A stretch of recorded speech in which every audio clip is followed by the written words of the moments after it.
Exercise 2.2ல fourth சம்மு. இப்போ area கொடுத்துட்டாங்க. Area equal to 100. D1 8ன்னு கொடுத்துட்டாங்க. D2 கண்டுபிடிக்கணும். ஏரியா ஃபார்முலா தெரியும் ரோம்பஸ்க்கு 1/2 into D1 into D2. Area என்னப்பா 100 1/2 8 இன்ட்டு D2 இல்லையா? கேன்சல் பண்ணிக்கலாம் 4. அப்போ 100 ஈக்குவல் டு 4 இன்ட்டு D2. எனக்கு D2 தான் வேணும் இல்லையா? அப்போ D2 ஈக்குவல் டு 100. இந்த 4 கீழே வந்துச்சுன்னா கேன்சல் பண்ணால் 25.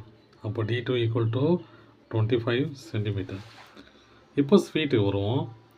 ஒரு ஸ்வீட்டோட சைஸ் எப்படி இருக்குது அப்படின்னா, ஸ்ட்ரக்சராக பார்த்தா அப்படின்னா இந்த டயகனல் 4 சென்டிமீட்டரும் இந்த டயகனல் 5 சென்டிமீட்டர் இருக்குது. அப்போ ஏரியா ஃபார்முலா என்னது ஒரு ஸ்வீட்டுக்கு 1/2 இன்ட்டு D1 இன்ட்டு D2 இல்லையா? அப்போ 1/2 இன்ட்டு 4 இன்ட்டு 5 கேன்சல் பண்ணால் 2. அப்போது 10 சென்டிமீட்டர் ஸ்கொயர் ஒரு ஸ்வீட்டோட அளவு. சரிங்களா? புரியுதுங்களா?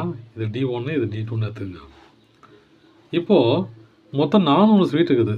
400 ஸ்வீட் இருக்குதுன்னா அப்போ அதோட ஏரியா எப்படி இருக்கும்? 400 இன்ட்டு 10 சென்டிமீட்டர் ஸ்கொயர். புரியுதுங்களா? நான் ஒரு ஸ்வீட்டுக்கு 10 சென்டிமீட்டர் ஸ்கொயர்னால் 400 ஸ்வீட்டுக்கு எத்தனை சென்டிமீட்டர் ஸ்கொயர் இருக்குன்னு கேட்குறாங்க. அப்போது 4000 சென்டிமீட்டர் ஸ்கொயர். 400 இன்ட்டு 10 4000 முடிஞ்சிச்சு.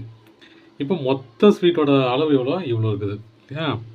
இப்போது 100 சென்டிமீட்டர் ஸ்கொயருக்கு 7 ரூபா. 100 சென்டிமீட்டர் ஸ்கொயருக்கு 7 ரூபா அவங்க ப்ரிஸ்கிரைப் பண்ணுறாங்க. இதில் நம்ம எத்தனை 100 இருக்குதுன்னு கண்டுபிடிக்கணும் இல்லையா?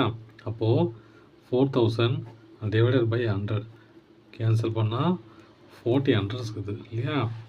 அப்போ ஒரு 100க்கு 700 ரூபா அப்படின்னா 40 100க்கு எவ்வளோ வரும்?